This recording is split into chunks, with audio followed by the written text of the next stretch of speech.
कौसल्या सुप्रजा रामपूर्वा सन्ध्या प्रवर्तते उत्तिष्ठ नरशार्दूल कर्तव्यं दैवमान्धिकम् कौसल्या सुप्रजा रामपूर्वा सन्ध्या प्रवर्तते उत्तिष्ठ नरशार्दूल कर्तव्यं दैवमान्धिकम् उत्तिष्ठोत्तिष्ठ गोविन्द उत्तिष्ठ गरुडध्वज उत्तिष्ठ कमलाकान्ता त्रैलोक्यं मङ्गलं कुरु उत्तिष्ठोत्तिष्ठ गोविन्द उत्तिष्ठ गरुडध्वज उत्तिष्ठ कमलाकान्ता त्रैलोक्यं मङ्गलं कुरु मातः समस्त जगतां मधुकैटभारे वक्षो विहारिणि मनोहर दिव्यमूर्ते श्रीस्वामिनि श्रुत जनप्रियदानशीले श्रीवेङ्कटेश दयिते तव सुप्रभातम् मातः समस्त जगतां मधुकैटभारे वक्षो विहारिणि मनोहर दिव्यमूर्ते श्रीस्वामिनि श्रुत जनप्रियदानशीले श्रीवेङ्कटेश दयिते तव सुप्रभातम् तव सुप्रभातमरविन्दलोचने भवतु प्रसन्नमुखचन्द्रमण्डले विधिशङ्करेन्द्रवनिताभिरर्चिते वृषशैलनाथ दयिते दयानिधे अत्र्यादिसप्तऋषयः समुपास्य सन्ध्याम् आकाशसिन्धुकमलानि मनोहराणि आदाय पादयुगमर्चयितुम् प्रपन्नाः शेषाद्रिशेखर विभो तव सुप्रभातम् पञ्चाननाब्ज भव षण्मुखवासवाद्याः त्रैविक्रमादिचरितम् विबुधास्तुवन्ति भाषापतिः पठति वासरशुद्धिमारात् शेषाद्रिशेखर विभो तव सुप्रभातम् ईषत्प्रफुल्ल सरसीरुहनारिकेलपूगद्रुमादिसुमनोहर पालिकानाम् आवाति मन्दमनिलः सह दिव्यगन्धैः शेषाद्रिशेखर विभो तव सुप्रभातम् उन्मील्य नेत्रयुगमुत्तम पञ्जरस्थाः पात्रावशिष्टकदलीफलपायसानि भुक्त्वा सलीलमथकेलिशुकाः पठन्ति शेषाद्रिशेखर विभो तव सुप्रभातम् तन्त्री प्रकर्ष मधुरस्वनया विपञ्च गायत्यनन्दचरितम् तव नारदोऽपि भाषा समग्रमसहृत्करचाररम्यम् शेषाद्रिशेखर विभो तव सुप्रभातम् भृङ्गावळी च मकरन्दरसानुविद्ध झङ्कारगीतनिनदैः सह सेवनाय गिर्यात्युपान्त सरसी कमलोदरेभ्यः शेषाद्रिशेखर विभो तव सुप्रभातम् योषा गणेन वरदध्नि विमथ्यमाने घोषालयेषु दधिमन्थन तीव्र घोषाः रोषात् कलिम् विदधते ककुभश्च कुम्भाः शेषाद्रिशेखर विभो तव सुप्रभातम् पद्मेशमित्र शतपत्र गतालिवर्गाः हर्तुम् श्रियम् कुवलयस्य निजाङ्गलक्ष्म्या भेरी निनादमिव बिभ्रति तीव्रनादम् शेषाद्रिशेखर विभो तव सुप्रभातम् श्रीमन्नभीष्टवरदाखिल लोकबन्धो श्री श्रीनिवास जगदेकदयैक सिन्धो श्रीदेवतागृह भुजान्तल दिव्यमूर्ते श्रीवेङ्कटाचलपते तव सुप्रभातम् श्रीमन्नभीष्टवरदाखिल लोकबन्धो श्री श्रीनिवास जगदेकदयैक सिन्धो श्रीदेवतागृह भुजान्तर दिव्यमूर्ते श्रीवेङ्कटाचलपते तव सुप्रभातम् श्रीस्वामि पुष्करिणिकाप्लव निर्मलाङ्गाः श्रेयोर्थिनो हर विरिञ्च सनन्दनाद्याः द्वारे वसन्ति वरवेत्र हतोत्तमाङ्गाः श्रीवेङ्कटाचलपते तव सुप्रभातम् श्रीशेषशैल गरुडाचल वेङ्कटाद्रिनारायणाद्रिवृषभाद्रिविषाद्रिमुख्याम् आख्याम् त्वदीय वसतेरनिशं वदन्ति श्रीवेङ्कटाचलपते तव सुप्रभातम् सेवा परा शिव सुरेश कृशानुधर्म रक्षोऽम्बुनाथ पवमान धनाधिनाथाः बद्धाञ्जलि प्रविलसन् निज शीर्षदेशाः श्रीवेङ्कटाचलपते तव सुप्रभातम् घाटीषु देवि खगराज मृगाधिराज नागाधिराज गजराज हयाधिराजाः स्वस्वाधिकार महिमाधिकमर्थयन्ते श्रीवेङ्कटाचलपते तव सुप्रभातम् सूर्येन्दुभौम बुधवाक्परिकाव्यसौरि स्वर्भानुकेतु दिविषत्परिषत्प्रधानाः त्वद्दासदास चरमावधिदासदासाः श्रीवेङ्कटाचलपते तव सुप्रभातम् त्वत्पादधूलिभरितस्फुरितोत्तमाङ्गाः स्वर्गापवर्गनिरपेक्ष निजान्तरङ्गाः कल्पागमाकलनयाकुलताम् लभन्ते श्रीवेङ्कटाचलपते तव सुप्रभातम् त्वद्गोपुराग्रशिखराणि निरीक्षमाणाः स्वर्गापवर्गपदवीम् परमाम् श्रयन्तः मर्त्या मनुष्य भुवने मतिमाश्रयन्ते श्रीवेङ्कटाचलपते तव सुप्रभातम्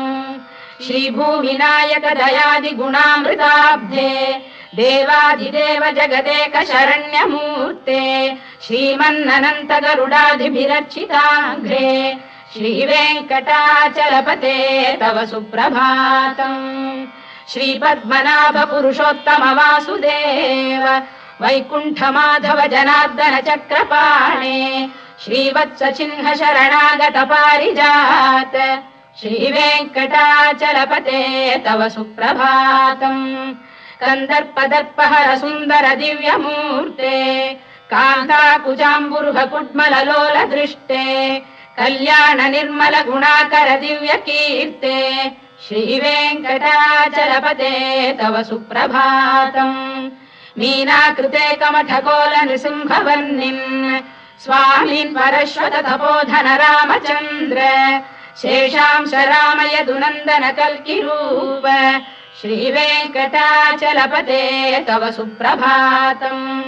लीलालवङ्ग घनसार सुगन्धितीर्थम् दिव्यम् वियस्सरिति हेम घटेषु पूर्णम्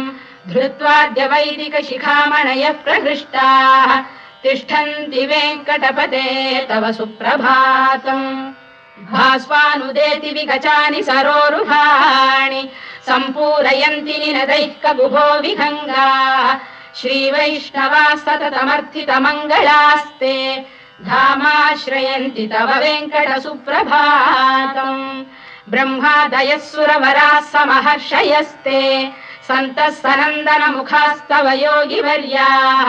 धामान्तिके तव हि मङ्गलवस्तु हस्ताः श्रीवेङ्कटाचलपते तव सुप्रभातम् लक्ष्मीनिवास निरवद्य गुणैक सिन्धो संसार सागर समुत्तरणैक सेतो वेदान्त वेद्य निज वैभव भक्त भोग्य श्रीवेङ्कटाचलपते तव सुप्रभातम् लक्ष्मीनिवास निरवद्य गुणैक सिन्धो संसार सागर समुत्तरणैक सेतो वेदान्त वेद्य निज वैभव भक्त भोग्य श्रीवेङ्कटाचलपते तव सुप्रभातम् इत्थम् वृषाचलपतेरिह सुप्रभातम् ये मानवाः प्रतिदिनम् पठितुम् प्रवृत्ताः तेषाम् प्रभात समये स्मृतिरङ्गभाजाम् प्रज्ञाम् परार्थ सुलभाम् परमाम् प्रसूते इत्थम् वृषाचलपतेरिह सुप्रभातम् ये मानवाः प्रतिदिनम् पठितुम् प्रवृत्ताः तेषाम् प्रभात समये स्मृतिरङ्गभाजाम् प्रज्ञाम् परार्थ सुलभाम् परमाम् प्रसूते कमलाकुच चूचुक कुङ्कुमतो नियतारुणितातुल नीलतनो कमलायतलोचन लोकपते विजयी भव वेङ्कटशैलपते कमलाकुच चूचुक कुङ्कुमतो नियतारुणितातुल नीलतनो कमलायतलोचन लोकपते विजयी भव वेङ्कटशैलपते सचतुर्मुख षण्मुख पञ्चमुख प्रमुखाखिल दैवत मौलिमणे शरणागतवत्सलसारनिधे परिपालय मां वृषशैलपते अतिवेलतया तव दुर्विषहैरनुवेलकृतैरपराधशतैः हरितं त्वरितं वृषशैलपते परया कृपया परिपाहि हरे अधिवेङ्कटशैलमुदारमतेर्जनताभिमताधिकदानरतात् परदेवतया गदितान्निगमै कमलादयितान्न परं कलये कलवेणुरवावशगोपवधूशरकोटिवृता स्मरकोटिसमात्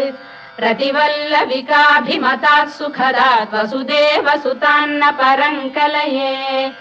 अभिराम गुणाकरदाशरथे जगदेकधनुर्धर धीरमते रघुनायक राम रमेश विभो वरदो भवदेव दया जलधे अवनीतनया कमनीयकरं रजनीकर चारुमुखाम्बुरुहम् रजनीचर राजतमो मिहिरं महनीयमहं रघुराममये सुमुखं सुहृदं सुलभं सुखदं स्वनुजं च सुखायममोघशरम् अपहाय रघुद्वहमन्यमहं न कथञ्चन कञ्चन जातु भजे विना वेङ्कटेशं ननाथो ननाथः सदा वेङ्कटेशं स्मरामि स्मरामि हरे वेङ्कटेश प्रसीद प्रसीद प्रियं वेङ्कटेश प्रयच्छ प्रयच्छ विना वेङ्कटेशं ननाथो ननाथः सदा वेङ्कटेशं स्मरामि स्मरामि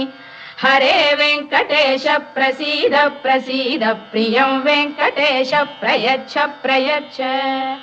अहं दूरतस्ते पदाम्भोजयुग्म प्रणामेच्छयागत्य सेवां करोमि सकृत्सेवया नित्यसेवा फलं त्वं प्रयच्छ प्रयच्छ प्रभो वेङ्कटेश अज्ञानिना मया दोषानशेषान् विहितान् हरे क्षमस्वत्वं शेषशैलशिखामणे अज्ञानिना मया दोषानशेषान् विहितान् हरे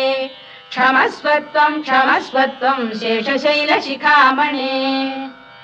ईशानां जगतोऽस्य वेङ्कटपतेर्विष्णोः परां प्रेयसीं तद्वक्षस्थलनित्यवासरसिकां तत्क्षान्तिसंवर्धिनीं पद्मालङ्कृतपाणिपल्लवयुगां पद्मासनस्थां श्रियम्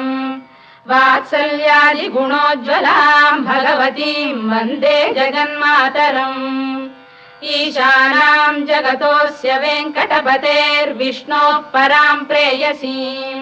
तद्वक्षस्थलनित्यवासरसिकां तत्क्षान्तिसंवर्धिनीं पद्मालङ्कृतपाणिपल्लवयुगां पद्मासनस्थां श्रियम् वात्सल्यादिगुणोज्ज्वलां भगवतीं वन्दे जगन्मातरम्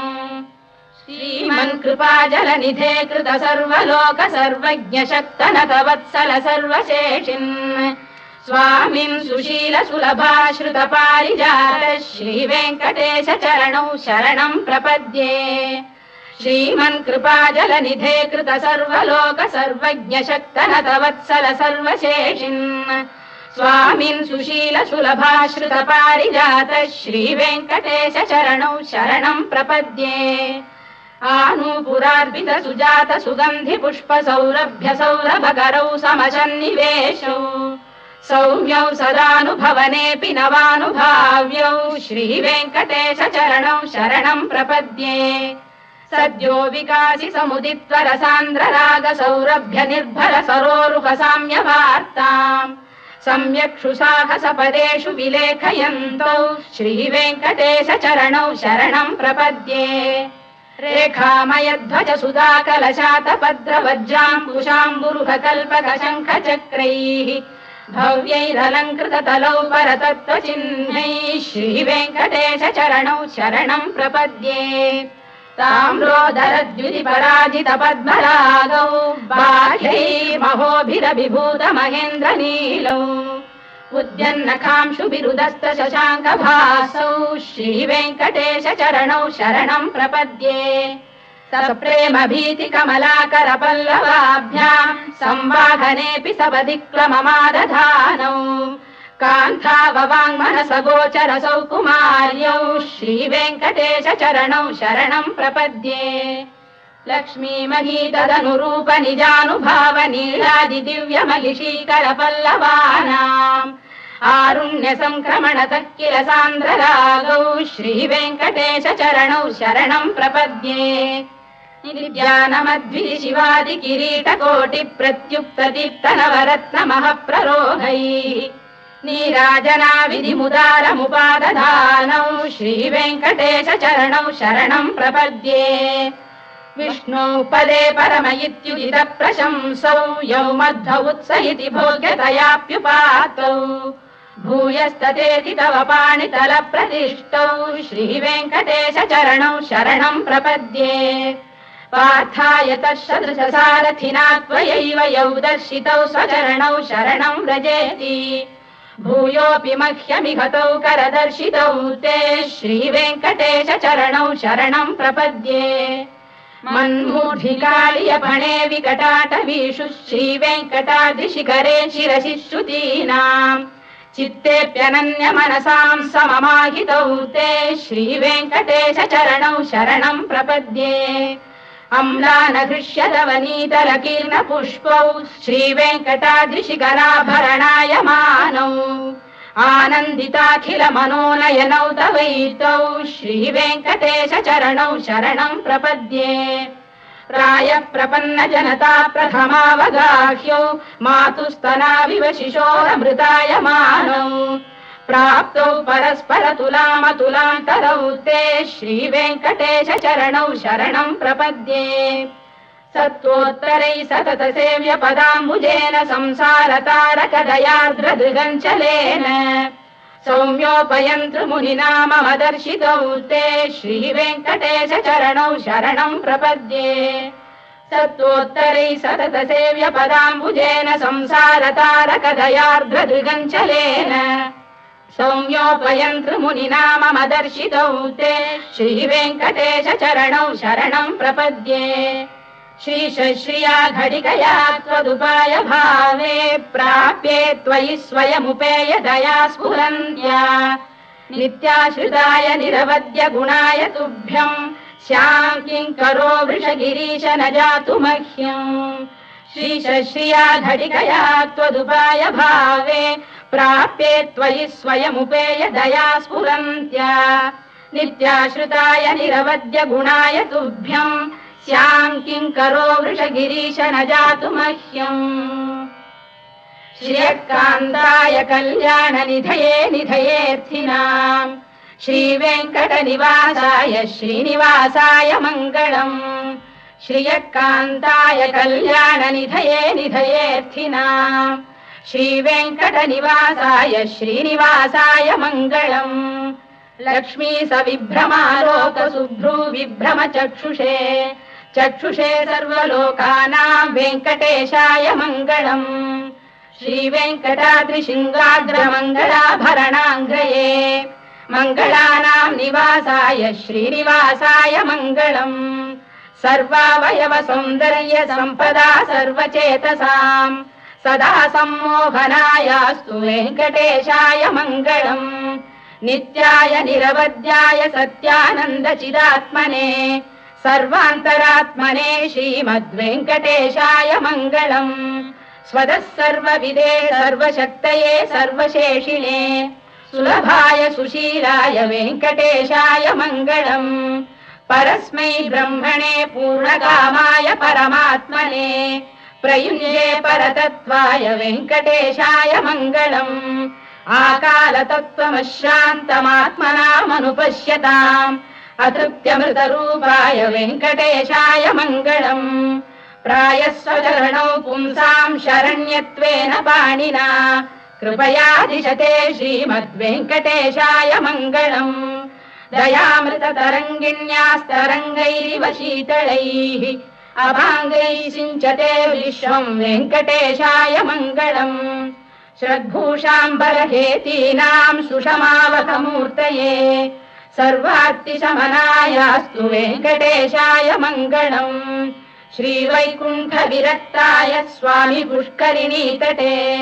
रमया रममाणाय वेङ्कटेशाय मङ्गलम् श्रीवैकुण्ठविरक्ताय स्वामी पुष्करिणीतटे रमया रममाणाय वेङ्कटेशाय मङ्गलम् श्रीमत्सुन्दरजामातृमुनिमानसवासिने सर्वलोकनिवासाय श्रीनिवासाय मङ्गलम् मङ्गलाशासनपरैर्मदाचार्य पुरोगमैः सर्वैश्च पूर्वैराचार्यैः सत्कृतायास्तु मङ्गलम्।